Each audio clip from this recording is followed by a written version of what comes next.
नमस्कार प्रिय छात्र एवं छात्राएं, मैं जितेंद्र कुमार। कुछ विशेष जानकारी।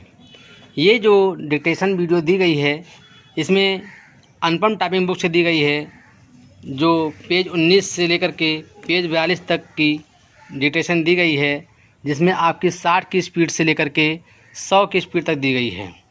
तो मेरा कहना है कि इस किताब के डिक्टेशन लिखने के पहले आप इसका होमवर्क पहले आप करके हमारे व्हाट्सएप के माध्यम से चेक करवाएं। उसके बाद में गलतियों को समझें, सब चिन्ह को याद करें। उसके बाद 10 बार प्रैक्टिस करें। 10 बार प्रैक्टिस पूरी हो जाने के बाद पहले 60 की स्पीड को टारगेट करें, फिर 70 को करें, फिर इसी प्रकार 100 तक करेंगे तो आपकी स्पीड बढ़ती जाएगी। जो नए बच्चे ये वीडियो देख रहे हैं, लिखने का प्रयास कर रहे हैं, उनको अगर संपूर्ण जानकारी चाहिए तो हमारे कॉन्टैक्ट नंबर्स से संपर्क करें। Ready, start. पहले धन के हस्तांतरण के लिए हस्ताक्षर लिए जाते थे।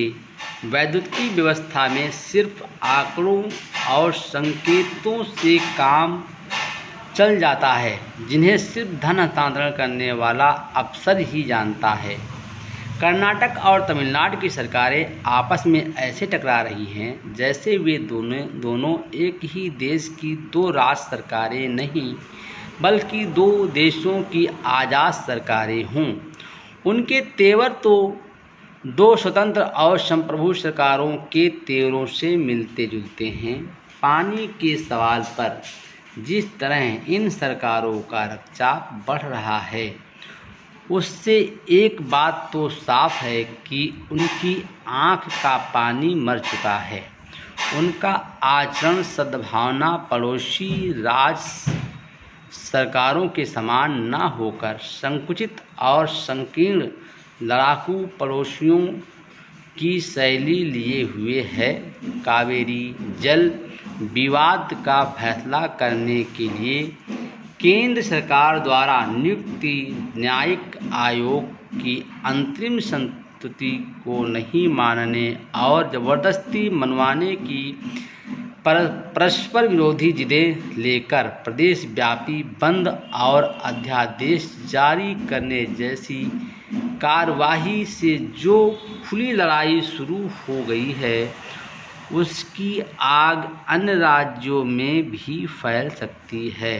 हमारे देश की अधिकांश नदियाँ कई राज्यों से होकर प्रवाहित होकर नदियों की इस अंतर्राष्ट्रीय व्यापकता ने हमारे देश को एक अरसे से जोड़े रखने का काम किया है। हमारी सभ्यता का विकास इन्हीं नदियों के तट पर हुआ। नगरीय जीवन प्रणाली भी नदियों के तट पर ही विकसित हुई है। जो नदियाँ एक समय देश को जोड़ने का काम करती थी, वही आज संबंधों को तोड़ने का कारण बने। ये कोई जिम्मेदार देशवासी कैसे सहन कर सकता है? पंजाब, हरियाणा और राजस्थान के बीच सतलज और ब्यास के जल का विवाद, गुजरात और मध्य प्रदेश के बीच नर्मदा जल विवाद तथा कर्नाटक और तमिलनाडु के बीच कावेरी जल विवाद एक के बाद एक जुड़ती वे कड़ियाँ हैं जो धीरे धीरे अंतर्राज्यीय विवाद की सीमाएं लांघकर राष्ट्रीय विवाद का रूप ले सकती हैं। भारत सरकार ने इस समस्या का हल निकालने के लिए केंद्रीय जल आयोग का गठन किया था। जैसे जैसे कृषि उद्योग एवं बढ़ती आबादी के कारण पीने के पानी की आवश्यकता बढ़ती जा रही है, प्रत्येक राज्य का स्थानीय प्रशासन जल आपूर्ति के माध्यमों का दोहन बढ़ता जा रहा है। स्वाभाविक रूप से जलापूर्ति वहाँ अधिक होगी, वहाँ से उसका उद्गम है। यदि गंगा और जमुना के जल का उत्तर प्रदेश अपनी पूरी आवश्यकता के अनुरूप उपयोग करना शुरू कर दे तो इसका असर न केवल बिहार और बंगाल, हरियाणा अपितु बांग्लादेश पर भी पड़ने लग सकता है। भारत बांग्लादेश के बीच फरक्का परियोजना पर उसे विवाद का जो अंतर्राष्ट्रीय निपटारा हुआ है उसमें गंगा के उद्गम से उसके सागर में मिलने तक कितने क्यूसेक जल किस राज्य में नहरों आदि के माध्यम से निकाला जा सकेगा, इसका एक व्यापक समझौता हुआ है, जिसके कारण अनेक योजनाओं को पुनरीक्षित करना पड़ा है। कावेरी का कितना जल किस राज्य को मिले, इसका फैसला करने के लिए केंद्रीय सरकार ने जिस आयोग का गठन किया है उसने अंतिम निर्णय के पूर्व एक अंतरिम निर्णय दे दिया है।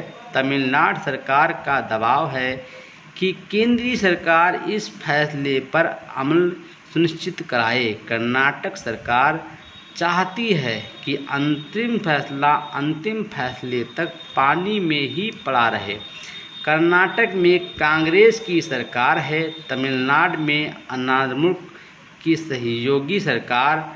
कहाँ तो हम प्याऊ बैठाकर पानी पिलाया करते थे। लोक कल्याणकारी अवधारणा पर सरकारों के गठन के बाद प्याऊ तो बंद हो ही गए थे।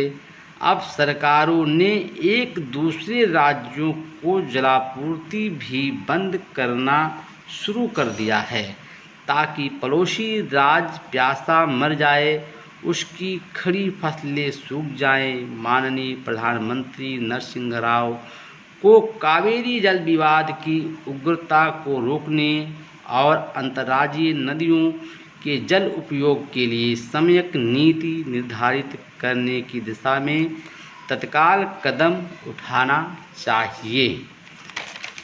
उत्तराखंड में वनों की अंधाधुंध कटान से उस क्षेत्र में ही नहीं बल्कि संपूर्ण देश के पर्यावरण पर जो प्रभाव पड़ने लगा था या भविष्य में पड़ सकता था, उसे मद्देनज़र रखते हुए हमारी लोकप्रिय सरकार ने एक वन नीति बनाई।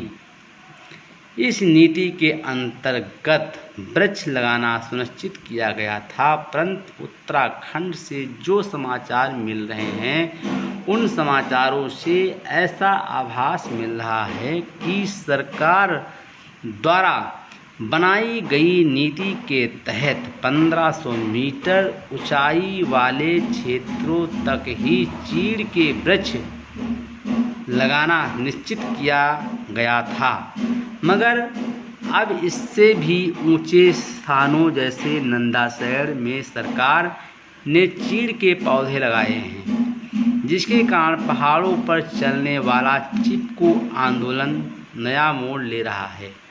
चिपको आंदोलन पेड़ों की रक्षा के लिए शुरू किया गया था और यह बात सर्वविदित है कि इस आंदोलन ने सारे देश का ध्यान पेड़ों की सुरक्षा की ओर खींचा था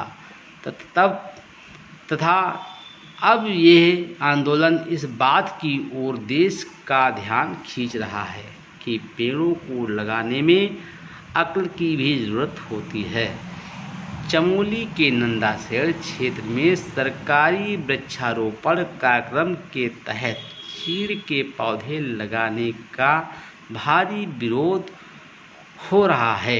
यह विरोध इसलिए हो रहा है कि आंदोलन से जुड़े लोगों का मानना है कि इससे लाभ नहीं हानि ही होगी।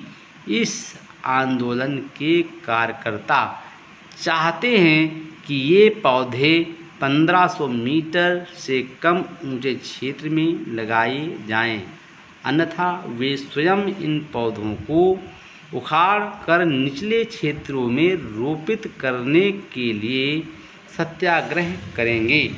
कैसी विडंबना है कि जो आंदोलन वृक्षारोपण और पेड़ों की सुरक्षा को तरफदार रहा है, वही आंदोलन आज सरकारी वन नीति के चलते रोपे हुए पौधों को उखाड़ने के मोड़ पर आ गया है।